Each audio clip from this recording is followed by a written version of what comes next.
All right, everybody. I'm going to read this paragraph here to get things started, but just briefly before I do, in response to Owen Shroyer's, mainly his live stream, but also the telephone call they had, Alex Jones absolutely went nuclear on Owen Shroyer several times today, like on 3 different shows.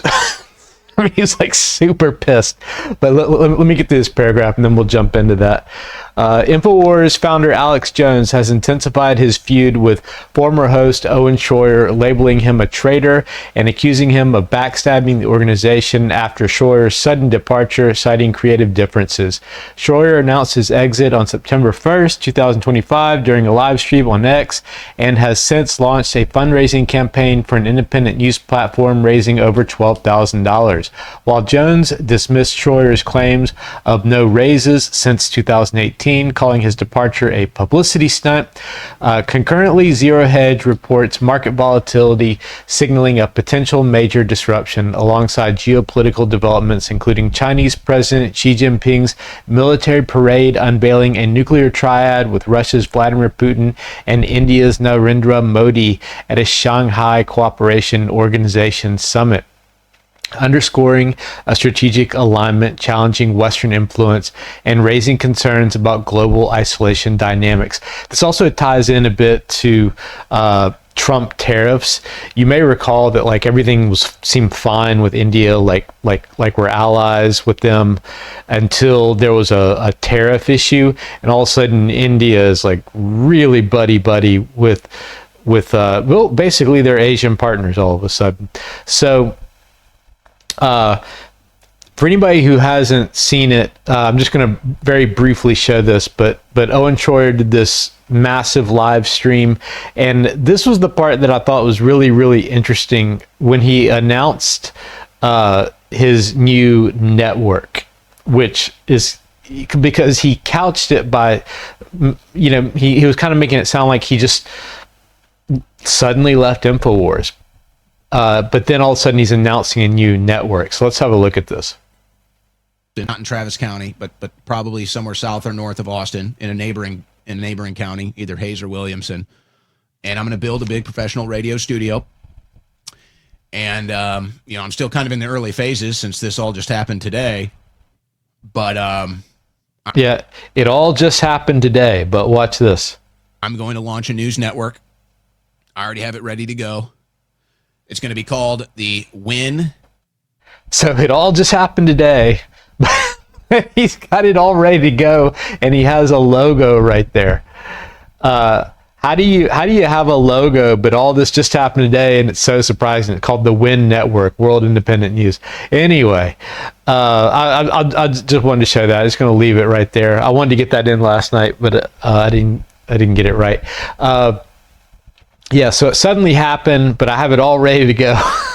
so anyway, after seeing, now this was 5 hours long, so there was obviously a lot said.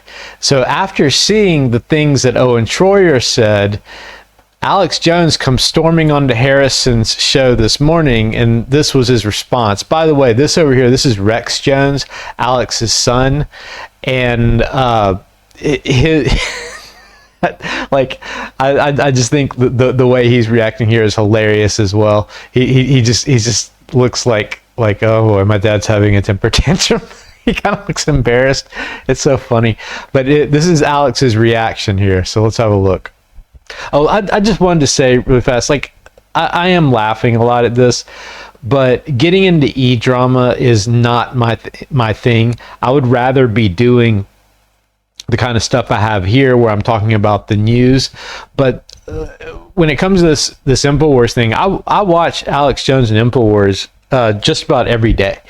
And so like I'm covering something, I'm not jumping on the bandwagon here. I actually watch these guys. And so this is near and dear to my heart, which is one of the big reasons that I'm covering it. I'm also kind of laughing out of uncomfortability just a little bit. So here we go. This is Alex's reaction. It's like Anakin Skywalker's become Darth Vader. Can we sing a song? Hey, when I go on the air, I'm letting you have it, Shroyer. You stabbed your brother in this operation in the back, and you're a fucking liar. Oh yeah, I mean, I agree.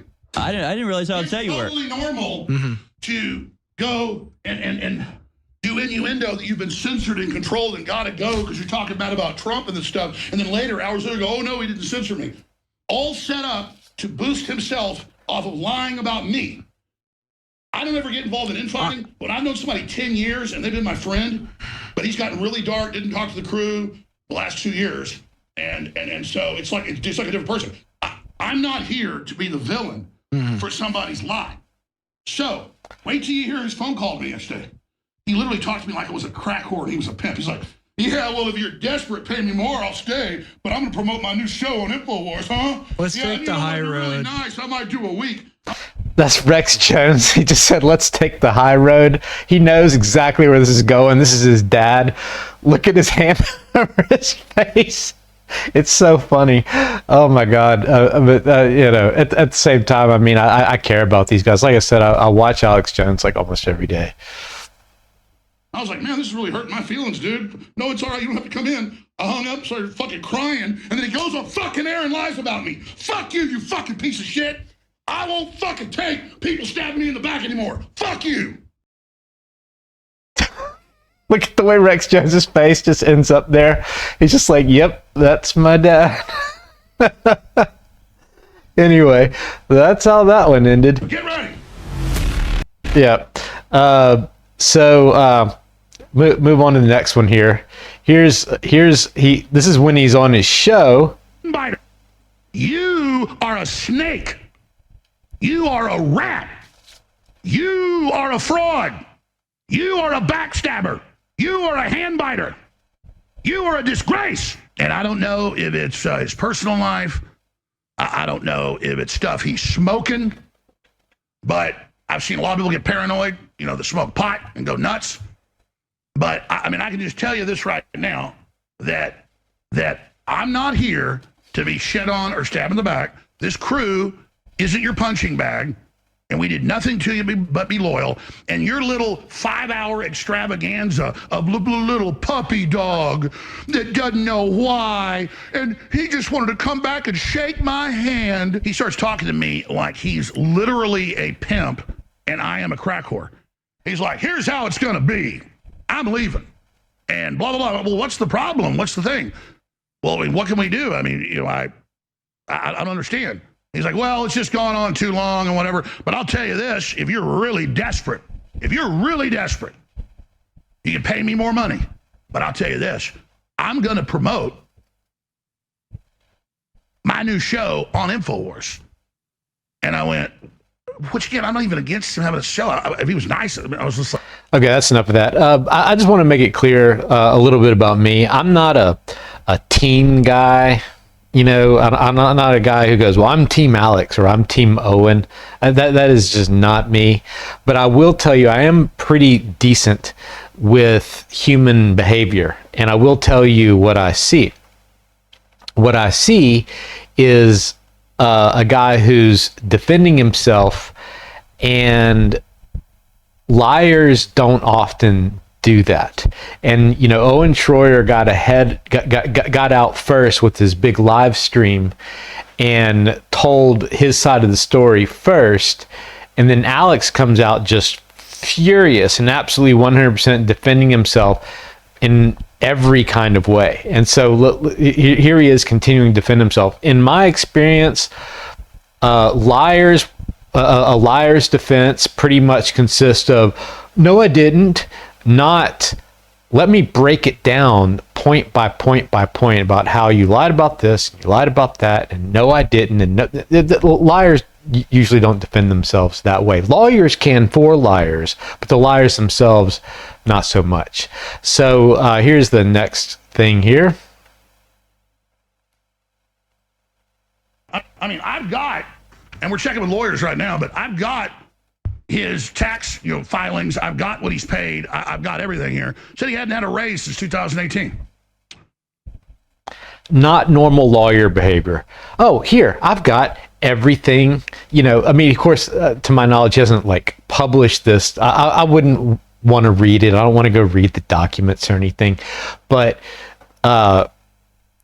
It's just not typical liar behavior, in my opinion.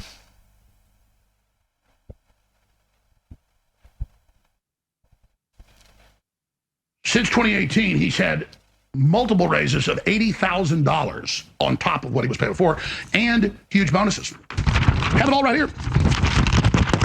That's just one example. Who these people think they are? So, Owen, tell us again, you hadn't had a raise since 2018? Is $80,000 increase in 3 different raises? Is that a $80,000 on top of what you're getting paid? Tell people what you are paid? You got the clips? How about telling people about the bonuses or the Hellcat I gave you just as a friend? Here, have my Hellcat. It was worth about $60,000 I gave it to you. It was $85,000 when I bought it. Oh, yeah. Tell me, Owen, about how bad I am again. So, if somebody will lie about people he said was his friend for 10 years like that, and so nakedly, that's a really nice person. And the flat-out lie that I haven't had a raise since 2018. Well, hold on. Maybe I'm wrong. Let me check that. Well, like how do I say I haven't gotten a raise? How do I act like I don't make any money? I'll just say it and then go, maybe I got to check that. Oh, yeah, check that. Right. So his obvious anger at this continued on when he went to host part of the war room, and he had Rob Dew sitting there. Rob Dew kind of handled the rest of the war room, sort of. And they were sitting there listening to Owen Shroyer say he hadn't had a raise since 2018. They both got like the documents in front of them, and they're both just like, Jesus, can you believe he's saying that? And it's not really the behavior of liars. So I feel a little questionable about Owen Shroyer now, to be honest. I'm not trying to sway anybody or anything. I'm just calling it like I see it, just saying what I see. So moving on here, next thing. The markets are signaling something major about to hit. Gold erupted higher. Right. So I've had gold like in yesterday and today's. I'm about to do it a little bit more. You know, commodities shoot up in times of major economic strife. Okay. So gold shot up today and went over 2,600, a little bit, to 3,601, it says here. So year to date, the precious metal is up an incredible 34%. So what? You might be thinking, gold goes up and down all the time. Why is that significant? Gold is signaling the bad inflation is about to hit. Right. When commodities soar like this, it's a signal that something's going to happen. Historically, stocks are an inflation hedge. To a point, the reason for this is that a small amount of inflation boosts revenues growth, which leads to investors seeing stocks as means of profiting from inflation. However, once inflation reaches a certain level, operating costs are so high that profits evaporate, and that's when bad inflation becomes a big problem for stocks. As Bill King notes, when gold outperforms stocks, it's a major tell that inflation is reaching the tipping point at which it will soon become a big problem for stocks. That is happening right now. So let's go on to the next one here. That happens at the same time that unstoppable Xi unveils nuclear triad in military parade challenging West alongside Putin and Kim. So yesterday I did this one here that said India adds gold, cuts treasury bills, and Forex reserve shift. And I didn't realize that this photo here was because Xi unveiled this nuclear triad. I hadn't made that connection yet. I just missed it, and that's what all this is. Trump kind of pissed India off with tariffing them, and so all of a sudden India is part of the reason, as we just covered here, India is part of the reason that gold is skyrocketing right now, because they're kind of adding their 2 cents in by India adds gold, cuts treasury bills, and Forex reserve shift. So part of the part of the gold soaring is because of what India is doing as well. And so Chinese leader Xi Jinping's massive military parade in Tiananmen Square, marking the end of World War II and attended by by world leaders, most notably so-called parents Russian President Vladimir Putin and North Korea's Kim Jong-un, hasn't disappointed and even elicited a quick response from President Trump. And so continuing with that, isolation. They said Xi embraces isolation. They said Xi embraces Putin and Modi in major China summit. So he had the summit. The Shanghai Cooperation Organization summit in Tianjin, held from August 31st to September 1st, was clearly an economic show of force aimed at the West, which included the typical formal greetings and speeches and group photos, but also with some not-so-subtle messaging. Amid the chummy atmosphere, which saw Presidents Xi and Modi and Putin share huge handshakes and warm moments filled with laughter, it is intent on signaling to the world a major shift away from U.S. global dominance and toward multipolar world increasingly shaped by Asia, Eurasia, and the global South. Also coming at a moment, Washington is threatening sever secondary sanctions on any nation doing business with Russia. So there they are, big hugs, and there's Modi and Xi and Putin all being really chummy. Modi, the most, just looked like he was having like the best time, like this big smile on his face. I mean, they're all just acting like best friends. And so that kind of, I did this one yesterday. It dovetails into that. And India is adding to the rise in gold with their move. So there we go, guys. That about does it. If you like this sort of content, please like, subscribe, and share. Thanks, everybody. Base Gardening out.